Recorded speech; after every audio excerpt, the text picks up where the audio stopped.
This month on Focus Black Oklahoma. Join us as we listen to an excerpt from a newly released Audible documentary, Tribal Justice, The Struggle for Black Rights on Native Land, reported and written by 2 award-winning indigenous journalists.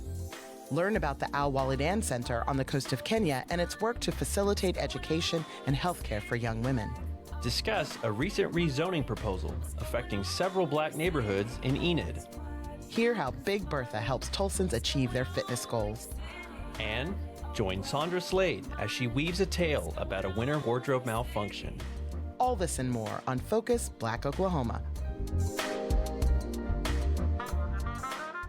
Focus Black Oklahoma is sponsored by the Black Church Traditions and African American Faith Life program at Phillips Seminary, offering a master's degree in social justice online and in person.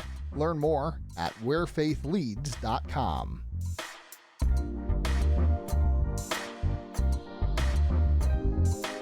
This is Focus Black Oklahoma. I'm Jacob Littlebear. And I'm Kuma Roberts. You're listening to Focus Black Oklahoma. I'm Allison Herrera, one of the creators of Tribal Justice, the struggle for Black rights on Native land. The full story can be found on Audible. In our last installment, we heard about Michael Hill, a Cherokee freedman who was arrested by the Okmulgee police in the fall of 2020.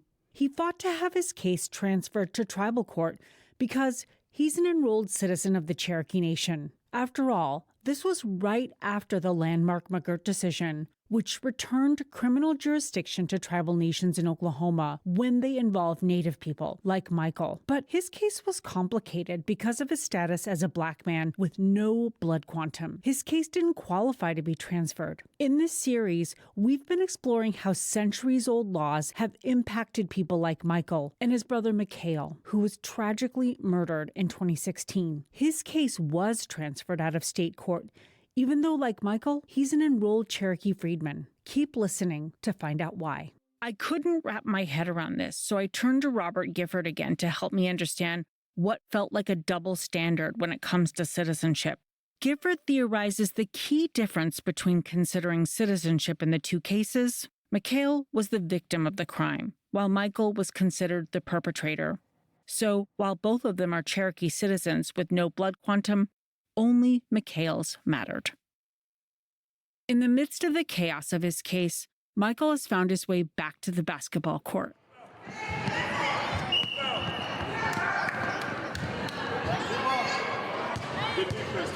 Move on.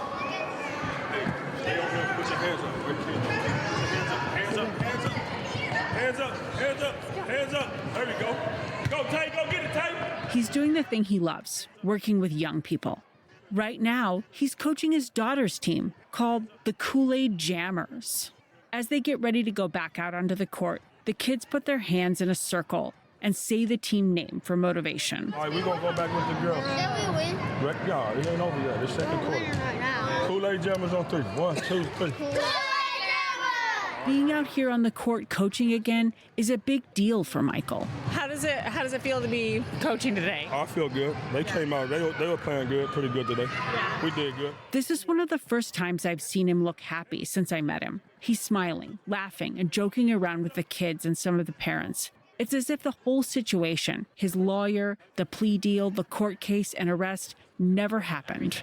Yeah, I feel real good. I feel good, man. I woke up in good spirits this morning. Whenever I do this, it takes my mind off of everything that I go through. This is why I find my joy working with these little kids. Yeah. This young lady. My daughter right here. Michael's daughter, Taylor, comes over and says hello. Hi, how are you? Good. You're playing really well today. Thank you. I appreciate you letting us come out. I know this is a lot, but we'll be at your court date. Okay. Yeah. Good deal. Okay, well, take care of yourself. I'll talk to you soon. All right, I'll see you later. It's now January, and a couple of months have passed since we were last with Michael at the Okmulgee County Courthouse. He's hopeful that he's going to get what he wants, that today he can walk out of court and not have to come back. We take a seat inside the courtroom and wait for him to be called, and once it's his turn, it's clear he's going to have to come back yet again. What happened in the courtroom today? A big lie, basically. The attorney came to you, and what did he say that the district attorney is offering you to? I guess 2 years deferred sentence, and I would have to pay fines and go to probation. But he's already been almost on, you might as well say probation for 4 years now. It'll be 4 years in September. This is another new year, you know? And we back to square one again. And Michael was frustrated about it. Back to square one. I'm irritated. This irks me. Every time I go in that building, it's freaking a bad vibe when you go in there.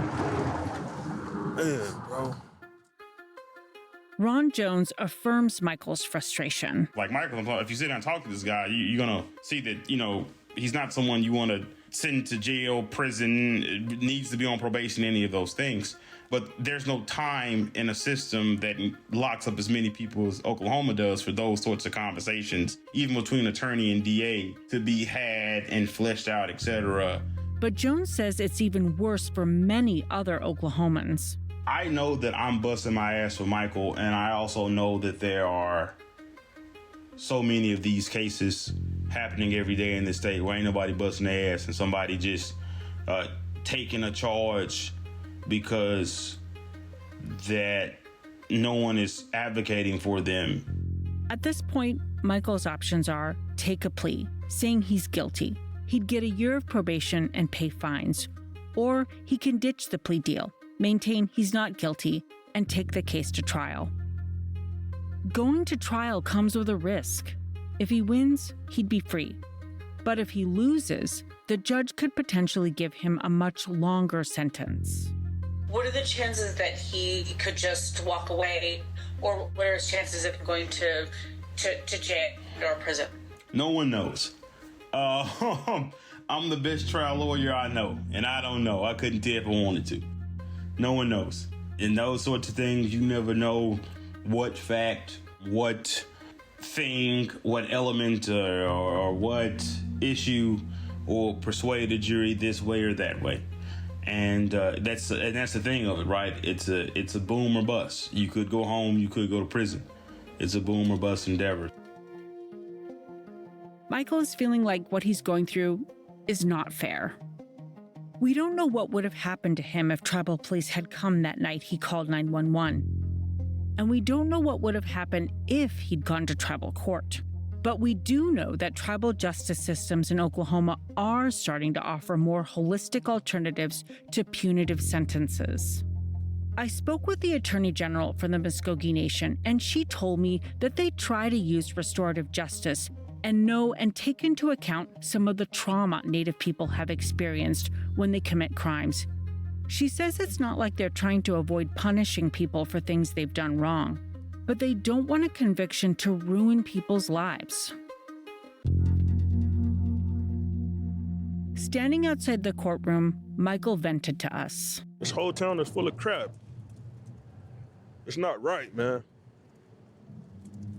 Then I can get recognized by Cherokee Nation as a freaking member, but through the court system, I'm not a member.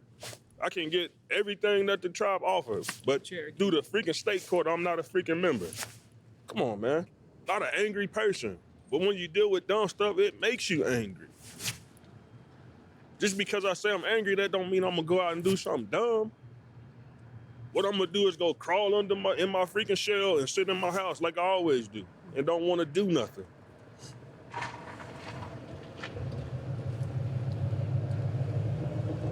I started back coaching because I'm thinking it's about to be over with. I coached my daughter's basketball team at the YMCA. That brings me so much joy whenever I see other kids happy and I'm helping these other kids. Then when you get that bad news, it makes me don't even want to do it no more. No, you continue. That's what's happening to you. It's going to be over with soon. It's going to be over. So just continue to do it. You didn't came this far, so... Michael is frustrated with the rights he doesn't have as a citizen of the Cherokee Nation. But just a few years ago, he didn't even have that.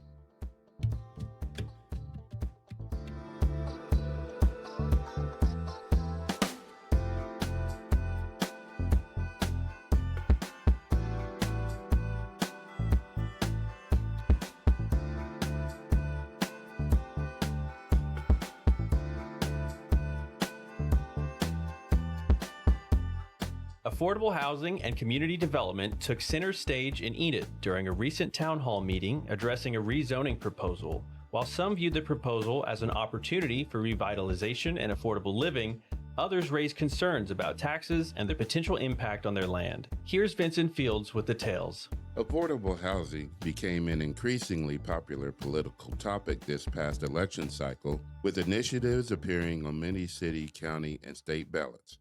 These measures took the form of dedicated tax revenues, government bonds, and rezonings, just to name a few. On January 24th in Enid, a town hall meeting took place to address concerns from residents after mailed notifications were received and neighborhood signs posted of a rezoning proposal. Residents were apprehensive about the proposal because they didn't know what was going on, what to expect, or what it would mean to them. At First Missionary Baptist Church, a church rebuilt from the ashes of the 1996 race-related arson attacks, a presentation was given for the rezoning proposal of the East Park Edition, Southern Heights Edition, Southern Heights Second Edition, and the Long Island Heights Edition. All of these editions reside in the predominantly Black neighborhood known as the Ville, located in the southeast part of Enid. County records indicate the property values in the proposed editions range from $500 for the least expensive property up to $170,275 for the most expensive property. Only 4 properties were listed above $100,000, and Blacks maintained the majority of ownership in the additions. The zoning would be changed from R2, which is for residential single-family homes, to R4, allowing residential duplex and 2-family homes. The meeting was well received by the majority of residents who cited affordability, opportunity for development, and reinvigorating the community as positives. An example was given of building a duplex, living in one unit, and renting out the other unit to finance the build and earn future passive income. Doyle Lewis, a retired property owner, shared his thoughts in favor of the proposal. I'm so supportive of this particular move. And I wanted to come out in front of it because I think that it gives each individual that's in that particular area an opportunity to enhance their property, to do more with it, because going from R2 to R4, you no longer have to just have a single family home there. You can do a duplex. You can like one of the things that I've heard in some of the meetings that I've been to is that you can live in one part of the property and you can rent out the other. And so those type of things, I think, is only going to be beneficial to the people that are there. So that to me is the highlight. And from a personal standpoint, I want to personally buy up as many properties as I possibly can over there, and to maintain the type of residents that are currently there, so that there isn't a change, an overall change in what's currently made up in the Southern Heights community. Ray Graves, another retired property owner, discussed how she found out about the proposal and voiced her concerns. When I came back from Christmas holidays, early part of January, and I went to the meeting because I hadn't been to one in a long time, and that's when they were talking about it. And I asked them, "What are you talking about?" So I had no idea. But that's when I didn't like what I was hearing. One thing is my mom always told me to keep a watch. So all that came right back what Mama was telling me. The pros would be if it stays our land, and if you want to build on it, let us build on it, or if you buy it from someone else. But the thing is, the pros is you want to build up the neighborhood the way it was when we grew up here. But the cons, you want to take it? Really? And you lying about it. And that's what I feel, that they're not being truthful about the land. After the meeting, Assistant City Manager Scott Morris, who presided over the meeting, shared his views on some of the benefits provided by the proposal. I think it's a great program that's really meant to benefit both people that already live here that have an additional lot that just want to do their own construction, maybe move a relative or family member in. But it also might be beneficial for a developer to come find a few lots and provide an opportunity for some renters to come in and have a nice place to stay. Should be helpful for affordable housing opportunities and really launch the community forward. You know, the whole idea is to rebuild this community. We've invested a lot of money in new water mains, and we have done some repaving of streets in the area. So, you know, we'd like to see this area come back alive. Mr. Morris also stated that after several committee recommendations, hearings, and a final vote of the City Commission, the process will be completed 30 days after the final vote. According to the presentation, the property owner has the option to build or not to build. If they choose to build, they can build single-family homes, duplexes, or two-family homes using traditional or manufactured construction. Dan Scheidel, CEO and Executive Director of the United Way of Enid and Northwest Oklahoma, attended the town hall meeting and explained how he was made aware of the proposal. Well, I know that I had conversations with our commissioner, Commissioner Derwin Norwood, a couple of years ago. We were starting to talk about affordable housing. It was one of the things that the Oklahoma Academy was involved in one of their town halls. And so I got involved with that, knowing that that was one of the things that really needed to be addressed, not only in Enid, but also in the state of Oklahoma and really across our nation. Ward 2 Commissioner Derwin Norwood, who spearheaded the proposal in his district, stated on a City of Enid public service announcement, quote, "People that can't afford a $250,000 to a $500,000 home, you're looking at maybe $160,000 to $215,000, end quote. Mr. Scheidel also discussed his involvement with the proposal. Got involved with that a few years ago, and we did a study, which is a community study and survey and assessment, if you will, with United Way, and that was one of the things that came up, you know, that affordable housing, accessible to folks in the community, and so that's how I got involved.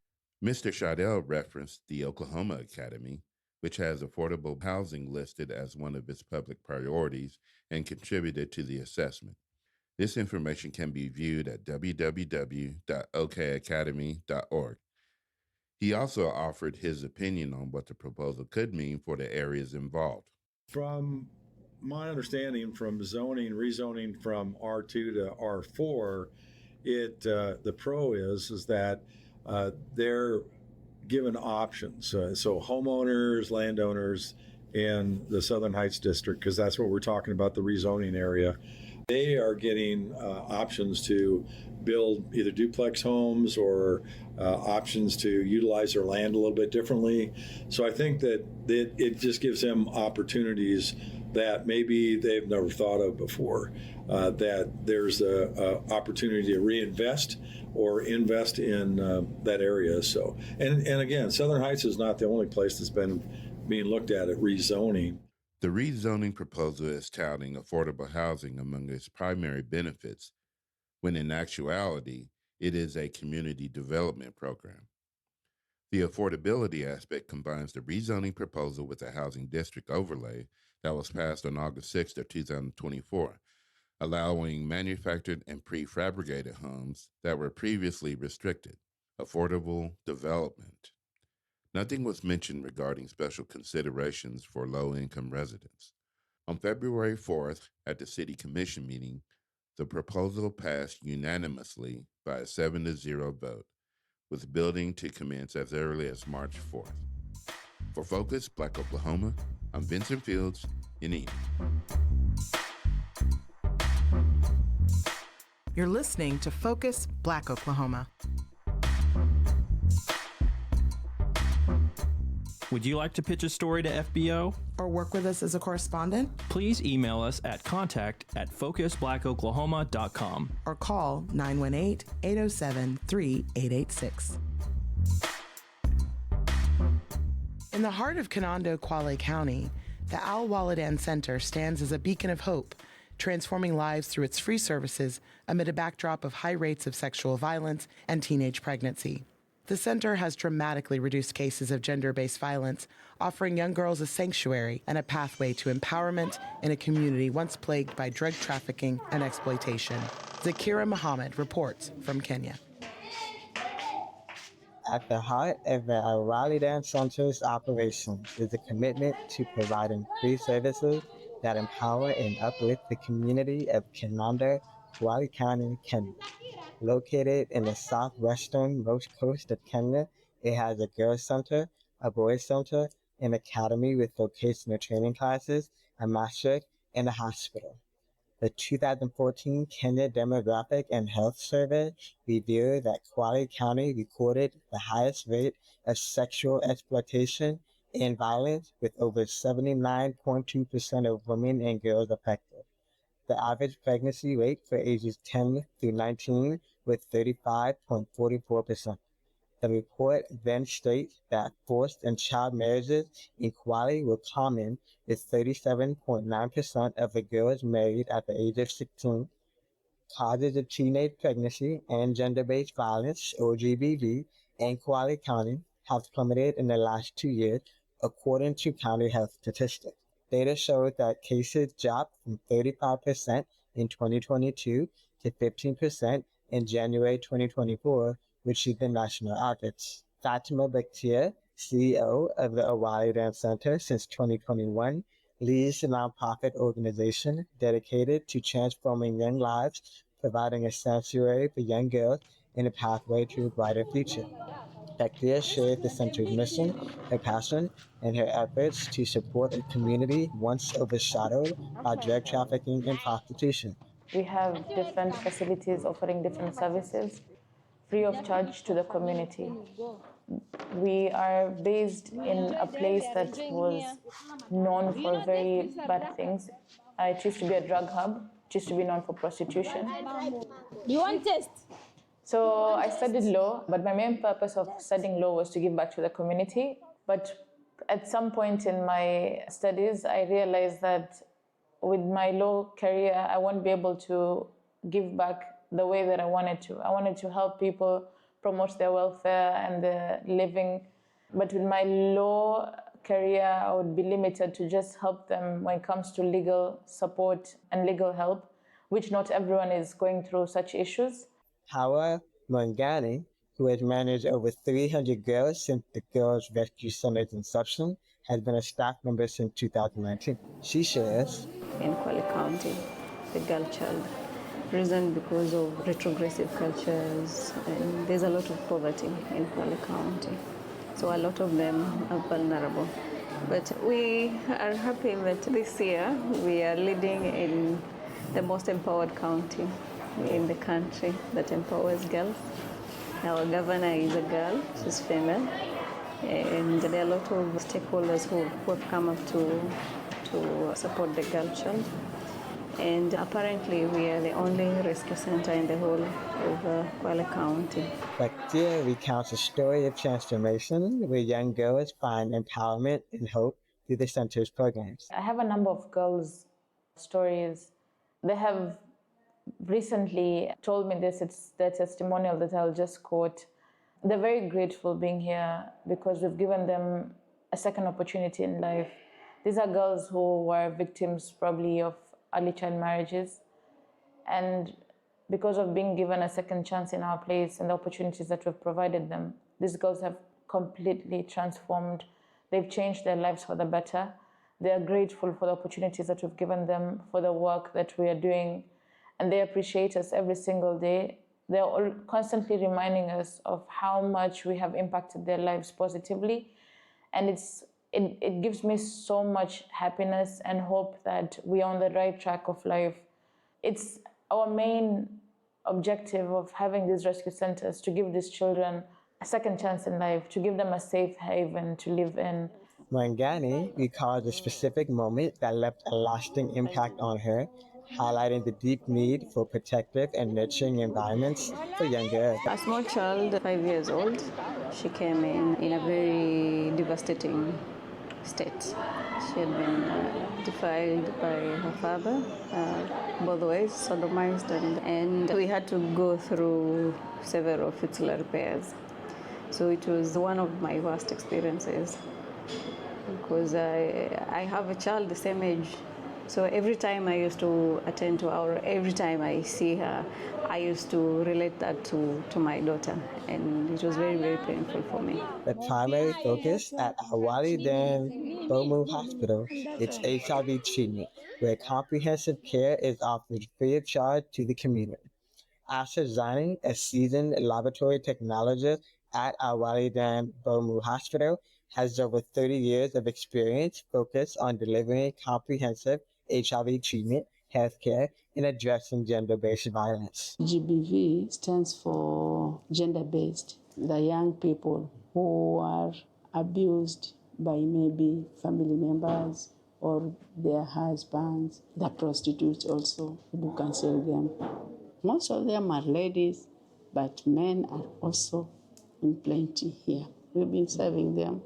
And also children, we have quite a number of children. As Msambweni zone is a malaria-based zone, so most of the outpatient clients, we are helping them, especially in the malaria and the HIV community, or HIV people are vulnerable to transmission of other diseases like flu. They get all the of diseases, they get them. So we help all those people with the treatment. We test them free. Despite their unwavering commitment, the hospital faces significant challenges. Zani discusses the limited access to costly medications, a hurdle that complicates the delivery of effective treatment. And we give them the medication we can afford. So for other treatment that we can't afford, we refer them because we can't have all the expensive drugs here and then we give them free. So we refer them to our other centers. Additionally, the stigma surrounding HIV still looms large, often creating barriers for patients traveling from places like Mombasa in Tanzania to seek the care they need. Zani shared the reason why the hospital was built next to the rescue centers. Our goal is to help the community and also to help the HIV-affected clients and also the gender-based, like you can see we have the research center here. So all those children brought here, we take care. So that is our main goal. That's why we brought our center near these young children. And also we brought it this side because our main center is at Likoni very far. At first we used to traffic them from this side to Likoni. But now we thought it would be easier if we look for a place near or a central place where we can assist those people from far and as far as Lunga, even from Tanzania. They come from Tanzania and they come for treatment. So that's why we kept it here. And we'll be very happy if we give that assistance in full. The center's broad impact extends beyond the lives of girls, influencing the future of the entire community. Hawa Mangani reflects on the importance of community support. When these girls go home, because since we started in 2019, we've been able to support more than 300 girls, and majority of them have been reintegrated. So word is out there, and they tell the story of Al-Walidain and the much support that they got from Al-Walidain. Despite its critical mission, the center faces significant challenges such as financial constraints and a lack of support from larger organizations. Hawa also adds ways you can support. Bringing up children is quite challenging, and we cannot bring up these children single-handedly. And we always invite anyone and everyone who would be able to come on board and assist in empowering these children. Because one, they need a sense of belonging. And of course, there's the material aspect of children. They need clothing, they need school items. Dr. Bakir candidly discusses the hurdles, underscoring the critical need for continued assistance in order to maintain the integrity of the center. Aside from the financial constraints, we also lack support from big organizations that I'm sure if we had their support, perhaps we would have been able to do like a lot more things. And other than that, we have people from marginalized communities living in this area. So sometimes having to maintain these facilities, the high standards that we had built them with, is so difficult because they don't know how to maintain. We have a donor who is our main sponsor at school. Because of him, our school is running and is supporting more than 450 children. And these are children not only from our rescue centers, but also from the community. These children get free education. The only thing that they're expected to come with is their books and the uniform, that's it. But other than that, everything is being sponsored by this donor who makes sure every month he sends in his contribution in time for the teachers to be paid their salaries and for the electricity bill to be paid as well. Looking ahead, Bakir shares ambitious plans for future construction at the high school, which will further enhance the center's impact. We intend to have our own high school within so that there's that continuity of education. Instead of our children having to go to other high schools elsewhere, we'll have that within. This is also going to help us reduce on the cost of taking our children from the rescue centers to other schools elsewhere, because we'll be expected to pay school fees for them, which will be difficult for us to come up with. We are hoping that we will be able to do this in the next few months, perhaps. The construction is stalled because of lack of funds.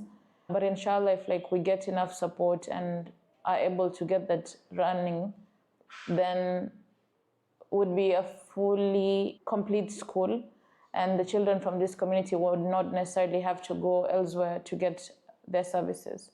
Al-Walidain is an Arabic term for the children showing kindness to two parents. Al-Walidain centers work in offering safety, healthcare, education, and vocational training is making a profound impact in Kenya, equipping children with the tools they need to thrive. To learn more, contribute through monetary donation, and inquire about volunteering, go to alwalidaincenter.org. ALWALIDAINCENTER.org. Or search on Instagram and Facebook at Al Walidain Center. ALWALIDAINCENTER.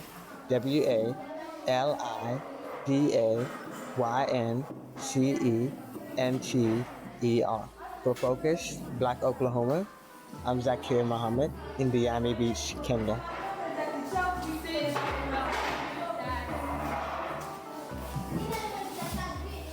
Thanks for joining us on Focus Black Oklahoma.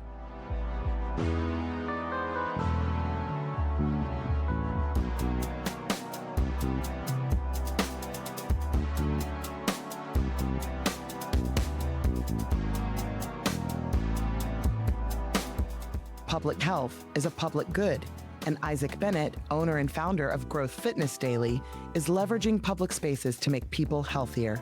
Here's Anthony Cherry with more. Looked up, hands on my knees, gasping for air. The top of the hill seemed forever away. I clung to the dirt path worn smooth by countless Tulsans who had come before me. My t-shirt was soaked with gallons of sweat. Every muscle in my body was screaming at me. Big Bertha is the hill's name. It was so intimidating, it seemed almost insurmountable at first. As I struggled upward, I watched in disbelief as others glided past me, running effortlessly with smiles on their faces, seemingly unfazed by the challenge that felt like pure torture to me. I finally made it up to the climax of the hill, which seemed like the mountain of despair Dr. King spoke of. With my hands on my hips, gasping for my next breath, I turned around and absorbed the most breathtaking view of Osage County in Tulsa. An overwhelming sense of hope and accomplishment flooded my mind. Only 9 more trips back up and down the hill to go. Conquering Big Bertha for the first time was one of the most grueling physical challenges I've ever faced. Yet, it was also one of the most exhilarating and rewarding experiences of my life. Isaac Bennett, the owner and founder of Grow Daily Fitness, created the challenge as an opportunity to engage with others and improve the overall health of the city he loves. As a health and fitness coach, he serves as a community activist who helps the community get active. Yeah, Big Bertha is for everybody. I was looking at a post before I came here just to, jog my memory. But even back then, I was saying, bring your, parents, bring your kids, and kids, bring your parents, and tell them to get out and walk as well. Bennett explained the origin of Big Bertha's name. I named the hill Big Bertha after my older sister, Tiffany Bennett. Man, shout out to my sister. And I'm glad that she has a sense of humor. When I think about Big Bertha, I think about, and that was actually her nickname in high school. Think about something that's stern, forgiving, loves you, and is tough on you, right? So when I think about that, I think about, think about my sister. She's always there, always going to be there for you. He loves you, most loving person I know. Kaylin Brewer works in the City of Tulsa's Permit Center by day and by night as a tax accountant. Like the first time I started doing Big Bertha, I climbed up it. I got halfway there and I looked up and realized I was only halfway there. And then I just kept going after that. And then you get the most beautiful scenery of Tulsa, Oklahoma from on top of that hill. Brewer reflects on the experience. There was a whole bunch of people out there going up and down this hill for like 3 hours. It was cold. It was slippery, but we were all having a blast. It was cool. So like for me, it's physical fitness wise, it's helped out. But really from more of like a holistic standpoint, I get to be around other people. So, and that's how we finish. We finish strong together. If it actually motivates me not to run faster, but to run with a group of people so that we're all making that same progress. We may be progressing at different levels, but we're all moving as a unit. Eric Reese is a fraud analyst for the Bank of Oklahoma. He played high school football with Bennett at Booker T. Washington High School and considers him a brother for life.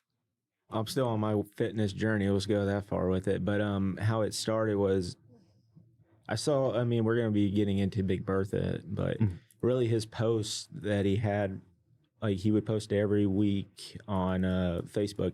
Like me, I'm not as sociable as he is. And then just sitting there and seeing him like just have all sorts of people come and multi-generational people. And it's just, it's impressive. Bennett has an open invitation to middle school, high school, and college teams to come train at Big Bertha. Like they come, like some of the football players from high school, like they do it for training or just going out there. And next thing I know, I was just like, I can't let these young bloods just beat me on this. I got to go out there further. Come on, man. We do workouts out there. And just kids will run up there and do all that. And he would wind up teaching them how to work out and grow there. So for me, seeing him and seeing what his mission is, it's been very impressive.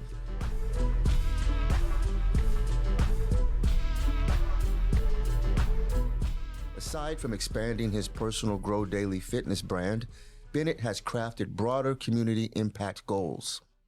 I wrote down at the start of this year, I have an impact goal, at least to reach 1,000 people. And they can impart that, to somebody else. And, it's like a chain effect, right? And from one person, so many people can be reached. I've spoken at high schools and I've seen the impact of, when people aren't educated, students not knowing what a protein, a carb, a fat is, not understanding the basics of nutrition. Bennett reflects on why certain communities struggle with more serious health challenges than others. But the only reason why they don't understand the basics of nutrition is because their parents don't understand. You can't teach anything that you don't know.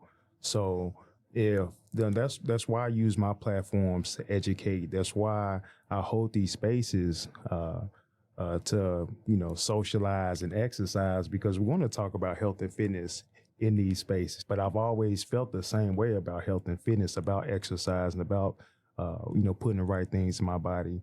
But at the same time, I think that everyone deserves to know that they can grow at their own pace. Right? I got a saying, grow where you are. Bennett's goal of reaching 1,000 people starts as a grassroots effort in more ways than one.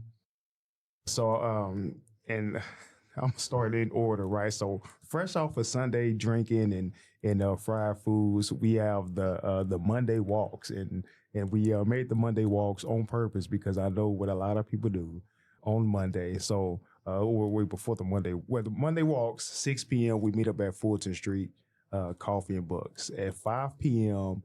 Before the Monday walks, we have our Run the Bridges segment, 2-mile run, 4 bridges, and that is at Fulton Street as well.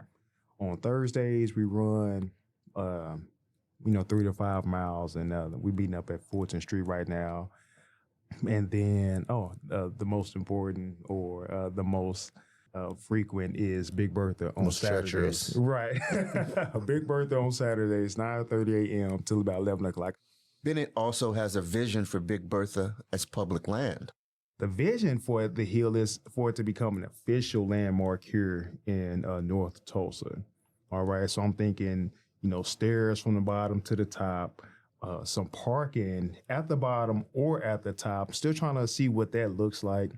A lot of people visit that place every year. And I feel like Big Bertha can be that for Tulsa. It could be a bucket list for athletes all around the world. For sure. And then, obviously we have the hill and people just love walking the hill, but being able to have some stairs will make it more accessible for those who aren't as comfortable walking on, dirt and grass. Isaac Bennett's life's work has had a profound impact on my own family, and I hope this story influences yours.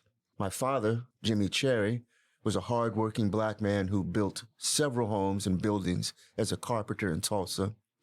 He took care of everyone and everything but himself.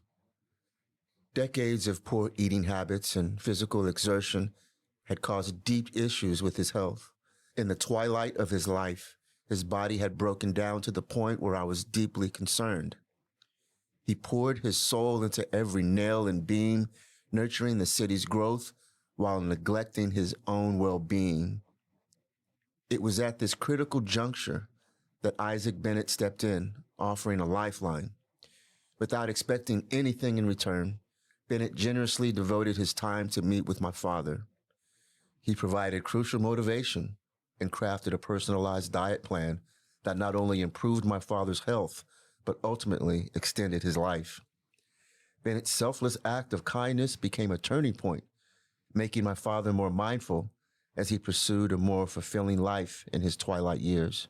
By waging war against the interconnected health threats of diabetes, obesity, heart disease, inactivity, and loneliness, Isaac Bennett and other community leaders like him are not just improving individuals' lives, they're strengthening the fabric of the entire community and paving the way for a healthier, more connected future. You can reach Isaac Bennett at www.growdailyfitness.com or Grow Daily on Facebook, Instagram, and TikTok. For Focus, Black Oklahoma, I'm Anthony Cherry in Tulsa.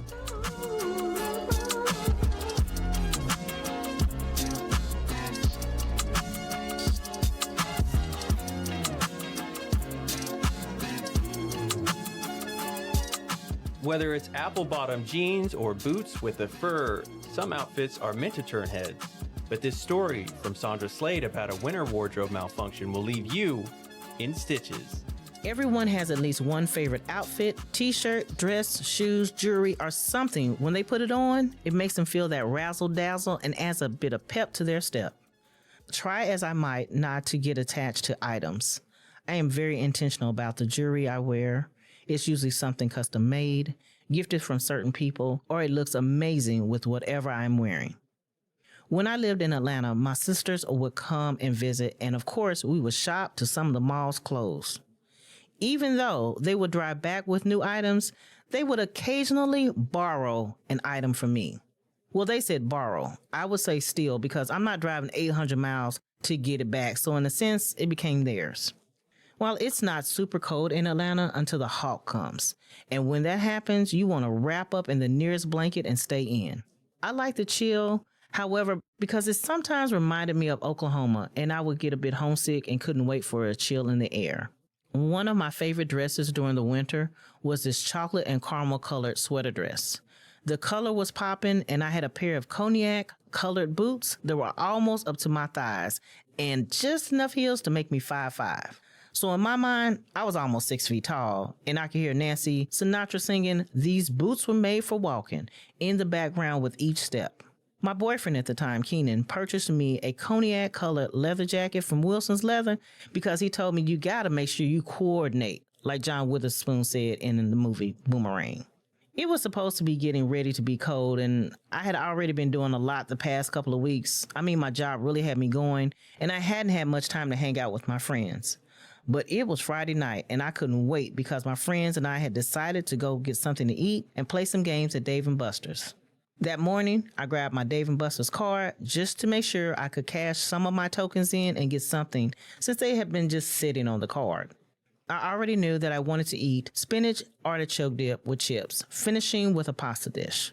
Also, I couldn't wait to finish this competition between Keenan and I. I knew that at basketball hoops he might get me, but not at my specialty favorite, air hockey, where I was a reigning champion.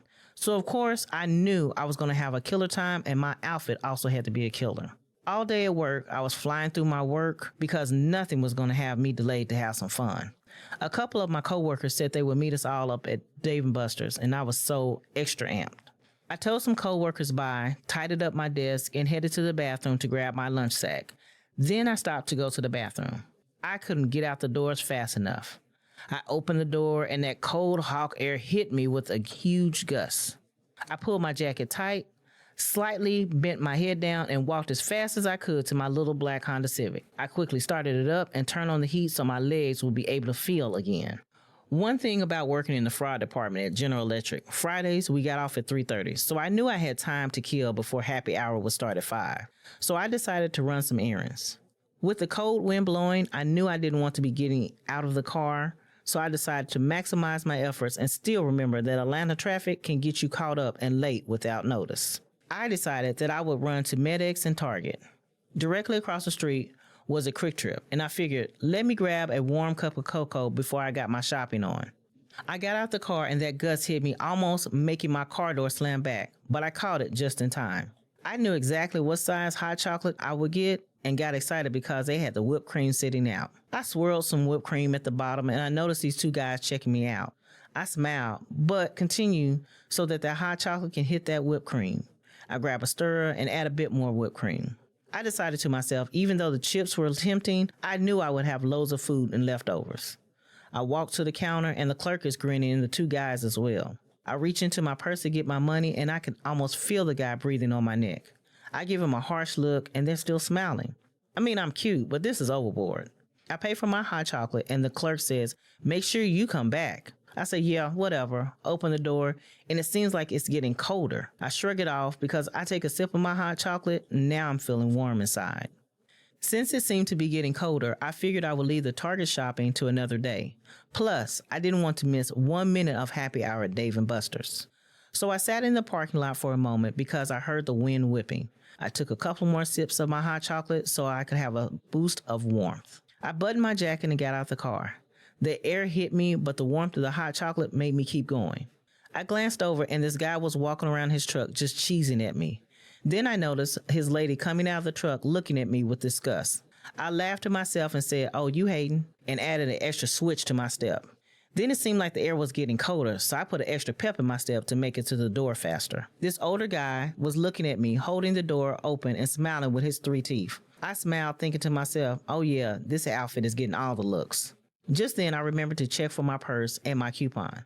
I stopped before the door as the couple that had been looking at me were walking up. As I reached down, I noticed I only felt my tights and my leather jacket.